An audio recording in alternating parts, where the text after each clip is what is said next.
everybody, Zee Garcia here. Welcome back to Unsung Gems. This is a series in which I talk about a few games I feel need a little more love.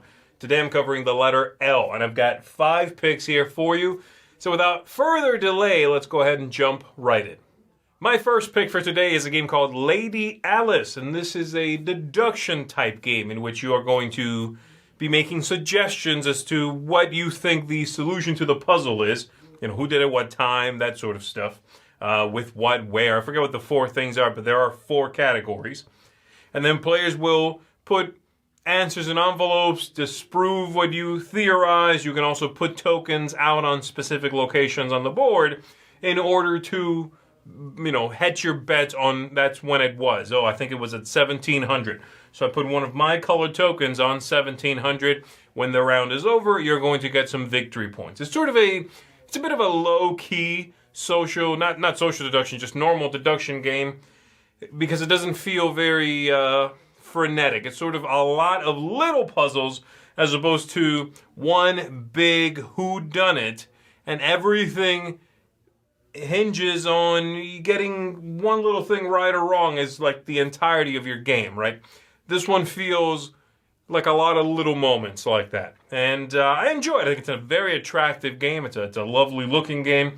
It's an interesting theme because you're supposed to be the sort of Baker Street kids, you know, solving these things that Sherlock Holmes already took care of, but he's giving you a shot. And I think it's a beautiful little game. So if you're looking for a deduction game that's a little bit off the beaten path, does things a little more differently, then Lady Alice is one you want to check out.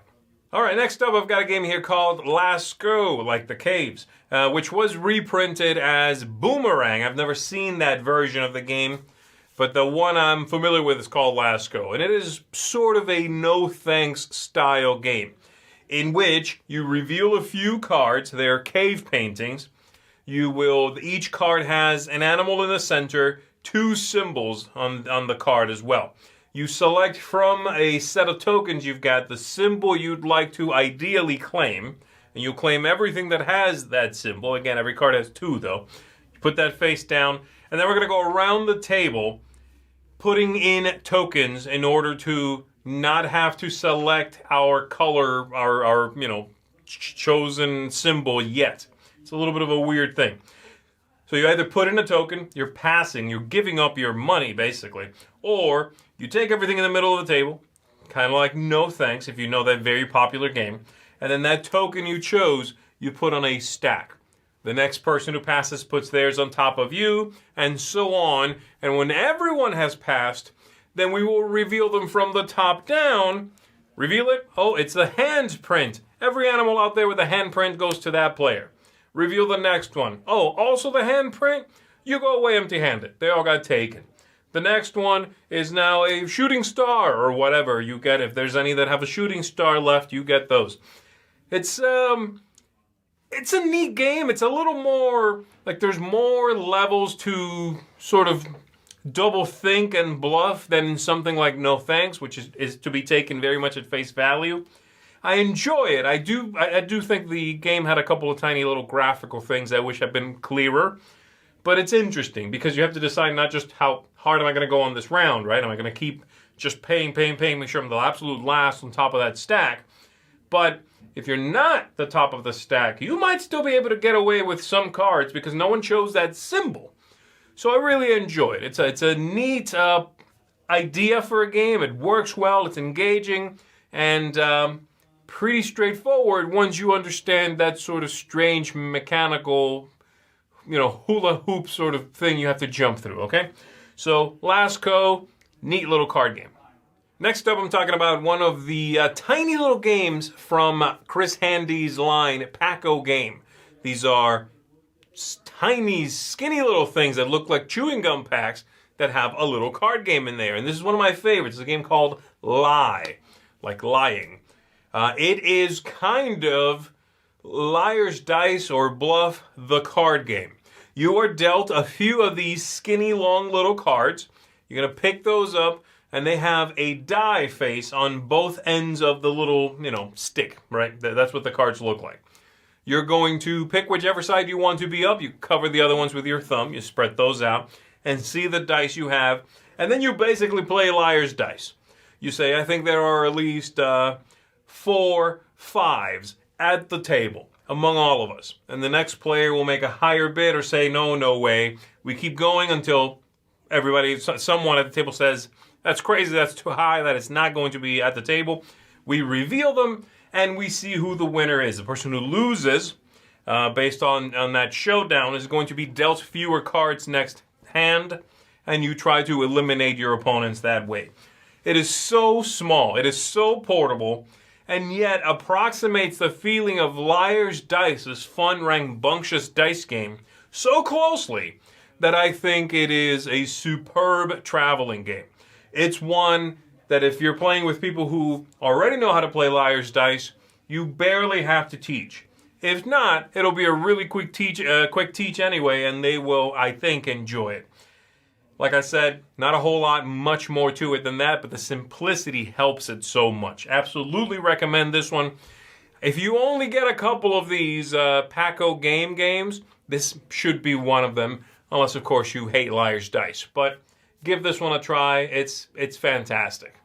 Next up, I'm talking about a little-known French card game, which I believe is pronounced Lutes. At least that's how I say it. I'm not sure how you say it. And this one feels a little bit like a Seven Wonders sort of package. You are going to have cards you display. There will be characters. There will be buildings. There will be various adorably illustrated things. And they go under specific letters on the table. You will select which thing you're hoping to acquire. Players will reveal those things, and you're hoping not to clash with someone else so you can take the thing you wanted. You will build that in front of you and create combos for scoring at the end of the game. Very clean, very straightforward, great production value. Like I said, the artwork is fantastic. But card quality, package size, all of those things are excellent, making this a small game that has a nice amount in it. It's engaging. It has a little money management where sometimes you can put out a token, and if you're worried about someone clashing with you, you can put a little money on that token and repel that player, right? So a little bit of that, a little bit of bluffing, trying to make sure you throw people off your scent so you can go for something uncontested. I enjoy this one. Not the kind of game that's going to set the world on fire, and there are a lot of these kinds of games, but I find this one very charming. Plus, some of the illustrations in there are just insanely adorable. So that's going to do it for that one. Lutes, I think. And my final pick for today is an abstract game. It is the final game in the GIF series of games from designer Chris Berm. Chris Berm has made a few fantastic games. Some of the best known ones, Yinch. GIF is the one that names the whole series. Devon is one. All of these games are, to varying degrees, very engaging and interesting. The last one, which came out sort of a nice gap of time after the rest of them, doesn't seem to have, garnered as much attention as some of the earlier ones, some of the really well-known ones, among especially abstract gamers. But this is a very engaging one. It's a little less scary, I think, than some of the more cerebral entries earlier in the series. But it's much more colorful. There's colors now. Some people have joked that, it looks like Chris Berm discovered something besides black and white, which is a joke, of course, but the game is colorful. There are some interesting things I have not seen in many other abstract games, if any. The idea that the colors on the table belong to no one until you claim one, and then now you're green. You can do that mid-game. At some point in the game, you'll do that. And you will try to cover your opponents. You're trying to make stacks of pieces and score those. I like it. I think it's beautifully produced. These games have always been attractive. They have these wonderful Bakelite plastic pieces, a very sparse but attractive board. And I enjoy the gameplay. I think it plays very differently than a lot of other games of its ilk out there. So there you go. That is Link. Spelled, of course, strangely because, these games all do that. And that's going to do it for this one, everybody. Let me know in the comments below if you've played these, if they sound interesting, and of course, some games that you yourself think are underappreciated, unloved, that begin with an L. And that's going to do it. Make sure you come on back next week for another one of these. We're going to keep on going through the whole alphabet. Thanks, everybody. I appreciate it. And I'll see you on the next one. Bye-bye.